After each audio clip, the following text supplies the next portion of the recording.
My goal in this project was to illustrate how as time passes we care less and less about each other's lives and humanity, and care less about how we mistreat each other.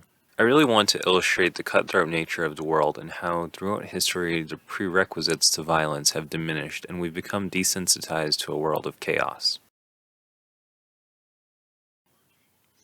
I made the house out of coffee stirrers, matchsticks, and cardboard.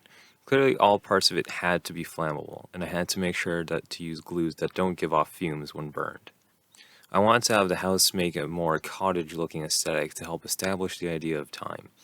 The apartment building was made from a delivery box and some cardboard and matchsticks. Looking back, I feel like I put a little too much time into this house just for it to be burnt down. I also forgot to take a photo of the house before I burnt it down, so there's a screen cap at the end of this sequence here. I wanted to make the drawings cartoonish and unrealistic so the piece wouldn't seem too dark, even though it's about some dark subject matter.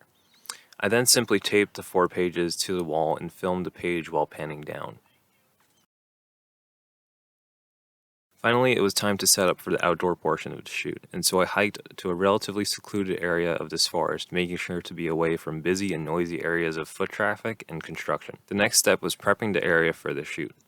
I pushed away all small debris like leaves and twigs that could have spread embers. Then I wetted down the loose soil so that it would stay more secure and so that there was no chance of embers staying lit if it fell into the soil. Then it was time to prep the camera. I started off by trying to achieve a shallow depth of field, and I used a neutral density filter to knock down the highlights and overexposed areas of the image. After all that was done, I mocked up the shot to see how it would look in frame, and then I was ready to shoot. I started rolling and got my clean footage of the cabin without cutting till the very end.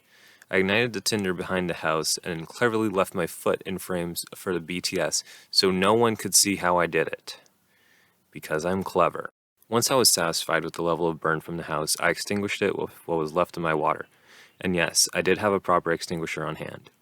Then I smacked away the smoldering remains of the cabin with the apartment building and set it down for the next phase. The next phase is supposed to resemble urban chaos and warfare, with gunfire being heard from a near distance. The bright flash and white powder blowing by is meant to be a nuclear explosion making its way across the city. I did this by raising the exposure in post-production and blowing wheat flour into frame. After all of this was done, I finally cut the clip and began to clean up the site.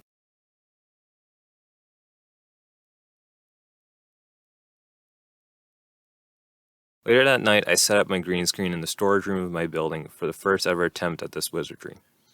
I taped several green Bristol boards to the wall, vertically, trying to maximize my coverage. I'm a tad taller than 6 foot, so the width of the green screen was stretched pretty thin to accommodate that. In the future, I plan on investing into a decent entry-level green screen so that this process can be streamlined and won't be so difficult for me to do alone.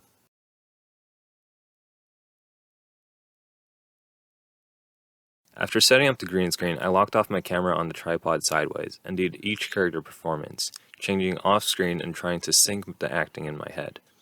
The biggest challenge during this part of the work was staying on the green screen and not utterly destroying the green screen as well. With all of that wrapped, I was down to editing. I learned a lot from the editing process working on this project.